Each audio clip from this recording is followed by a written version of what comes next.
Following Zoe Barnes's death, Frank and Claire Underwood are seen jogging through a park in Washington, D.C. Frank discusses the political fallout with Doug Stamper, emphasizing the need to relocate Rachel Posner, as Janine Skorsky knows too much. Frank then reveals that the upcoming election cycle will now have 113 seats. He approaches Jackie Sharp about replacing him as party whip, providing her with dossiers on potential replacements, including Terrio and Bob Whaler, as well as a dossier on herself. Doug finds Rachel and calls Frank, reporting that she is running and that they need to move her again. Doug is then tasked with keeping Rachel hidden. Claire and her lawyer discuss her situation. The lawyer is trying to prevent it, but Claire wants to go to court. Claire decides to terminate contact with Lisa.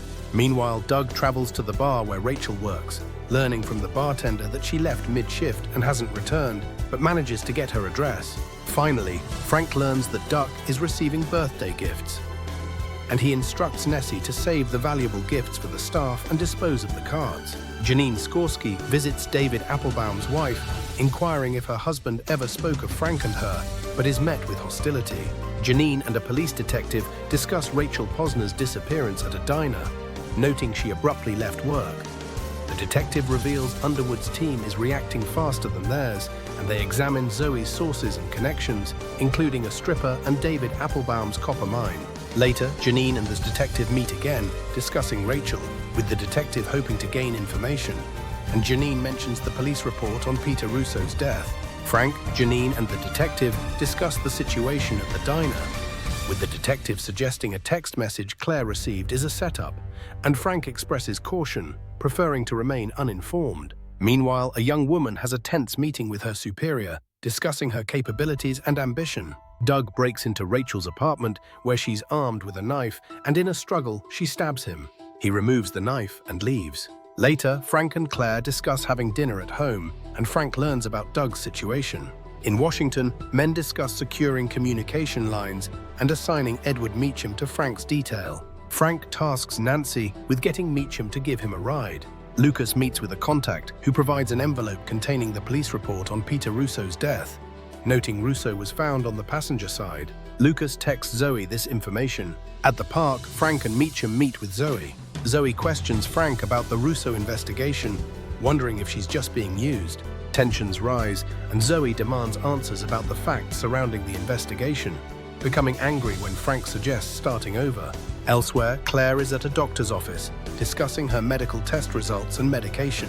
Back at the apartment, Janine, Zoe, and the detective meet at a diner, but Zoe becomes upset and leaves, followed by the detective. Frank visits Freddie at the rib shop. Frank meets with Terry to discuss politics. Finally, Zoe looks at her phone in an office as Janine is nearby, and Claire says goodbye to her attorney. Claire learns from Lisa that Lisa's medical insurance has been stopped. Claire presents Lisa with a signed consent form, purportedly authorizing the change, but Lisa denies signing it and accuses Claire of forgery. Lisa explains that without insurance, she cannot afford her pregnancy medication. Claire tempts Lisa, offering to make the office Lisa's if she aligns with her, but warns of severe consequences if she makes the wrong choice. Meanwhile, Lucas and Janine investigate Zoe's death. Acknowledging their past relationship complicates the matter.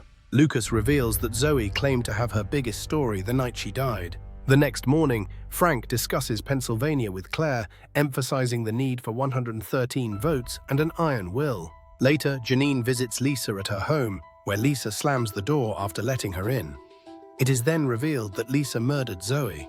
Elsewhere, Frank and Jackie discuss securing votes, needing 113 to win in Pennsylvania. Frank questions Jackie about her past, probing if she has ever killed and emphasizing her need for an iron will and loyalty, warning her not to side with his opponent's choice for a key position.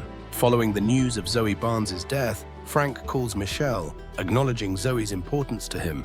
Later, Michelle is seen receiving a gift from a man in a car who thanks him. Back at home, Claire expresses her appreciation for Edward to Frank and mentions opening wine.